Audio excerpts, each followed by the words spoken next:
Physco started, we weren't like officially Physco probably until about, I would say 2016, 2015, 2016, but we started as a band kind of in 2014, in the spring, right around April. So I had some buddies that I was playing music with before, and the main guy, his name was Jimmy Kamadeka. We were in a band called New Band. We played at our high school, did the Battle of the Bands, all that kind of fun stuff. Played a lot of covers, nothing really that serious. Obviously, we were called New Band. So that spring, Jimmy came to me and said, like, hey, my buddies Adam and Nick over at our rival high school, Turpin, want to start a band for the summer. We want to play shows this summer and then just kind of, cruise into college and have some fun playing music this summer. Will you sing? And I was like, well, sure, that sounds like a good time. I like singing, I like playing music, so myself, Adam, Nick, and Jimmy for that summer started a band. We had a lot of fun. We started writing our own songs, and because of this, we decided that we would keep playing music and see how long we could do it while they were all in college.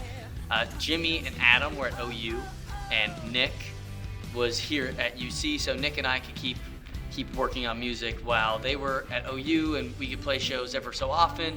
But actually, near the beginning of that first year, Adam joined like a hardcore band, like a metal band, and they got big in Europe. So he left and started touring, and we brought someone else in. Matt joined us after Adam left, and Matt is still with us. And then our friend Ethan joined. My brother started playing bass, and we just had this kind of melding pot of dudes that would play together, and it became kind of a revolving door. And then about 2 years ago, Adam came back, Kanan left, and now Jimmy is back. So Jimmy's playing bass, Nick's playing guitar, Adam's playing drums, and then I'm singing. So it's like the main four are back, plus Matt, who's awesome, and Ethan, who have been here for the past 4 or 5 years. So it's been quite the journey that we've been on, making music together and just never stopping. We were kind of inspired to start a band way back when by kind of the juniors and seniors at our high school, really. Like, we had some guys like AJ Yorio was in a band called Nantucket Bucket. A guy named Corey Larison was in a band called the Never Setting Suns that I looked up to when I was in high school, Cincinnati band. Walk the Moon was just getting hot in Cincinnati, and they were coming up, Public. So all these bands in Cincinnati were doing it and showing us that it was possible, so we thought, hey, why not try? But really, at this point, we do it because it's fun. We do it because it's an outlet, it's creative, and it's a reason for us to still talk to each other. Unfortunately, once you kind of get a little older, your high school friends become friends of the past, but luckily with like Nick and Jimmy and Matt and Ethan and Adam, like that hasn't happened because we're still making music and still having fun, so we're gonna keep doing it. And this is gonna sound sad, but I can't really remember what my life was like before the band because we've been a band for almost 10 years. I mean, high school is high school, so my life has changed a lot since high school.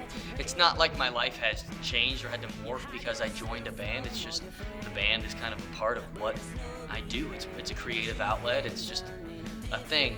The people in my life, my friends, my family, they come out and support because they know it's something that is life-giving.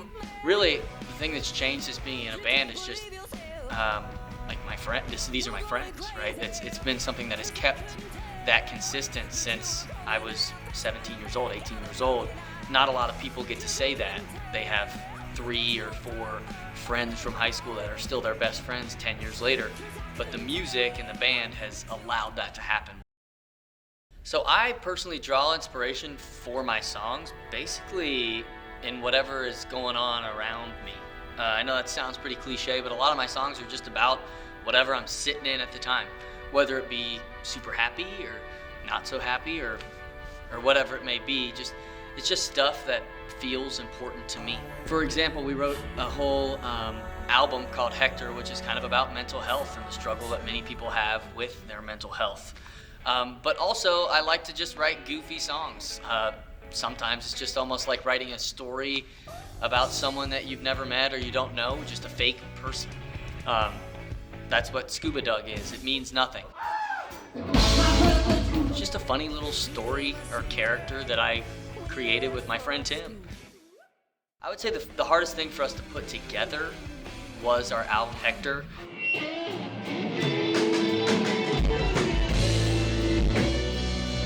And there was a point for that. This was kind of our COVID project to make this one large piece of art that went together, and I think that was one of the biggest challenges we've ever had. Before and even now, we're kind of writing singles and putting together an album of singles, where at this project was more of let's put together a piece of art that is 25 minutes long, that feels like one song. Obviously, we chopped them into 4 or 5 or 6 songs that we put on Spotify, but if you listen to it all the way through, it is one piece of music. So I think that was the biggest challenge we've ever undertook, especially kind of melding it all together and make it sonically make sense. But as far as one song that I would say I struggled putting together the most, it would be the song Inspector Hector. That was me. I taught myself how to play piano because of that song. In my basement, I had like a riff, like dun dun dun dun dun dun dun in my head, and I had to figure out what worked on the piano to make those sounds, and then from there, kind of got to build a full song. That riff, that beginning riff, I had for probably 4 or 5 months, but I didn't feel like I had anything good enough to go with it. So building that out with the rest of the band was just a really fun, challenging task for me. I like creating music because it is a way for me to express how I'm feeling or what I'm going through without outright coming and saying it. I know that sounds super unhealthy, and it probably is, but music has become a way for me to let things go or let things out or communicate things that otherwise I would feel uncomfortable saying. For example, the song Chattanooga is about overcoming like a breakup or the loss of someone. And that's not something that I really, or I don't know if anyone really feels comfortable like, hey, you want to talk about this thing that makes you sad? But when I play that song, it feels like I've overcome it, I've triumphed. Or it's just a way for me to help other people maybe join me or feel like they've come beside me. Or if someone that's gone through something like that, they can resonate with it, right? It's not only me saying this is what I feel, but hopefully it's someone else hearing it and saying, oh, I feel that way too. I'm not alone. Music is a really cool way, and whether it's lyrical or not, of making us feel things that I feel like otherwise people try to hide from. And I love to be able to be a catalyst for that for people. This journey that we've been on that started 10 years ago with a bunch of idiot kids making bands called New Band and the Reunited Dairy Farmers has turned into just a group of really almost 10 friends at different times writing stupid songs that we think might be good, and we hope other people do too. So we hope to continue writing music for a long time, and we're going to do it until we get bored or die. So we'll see.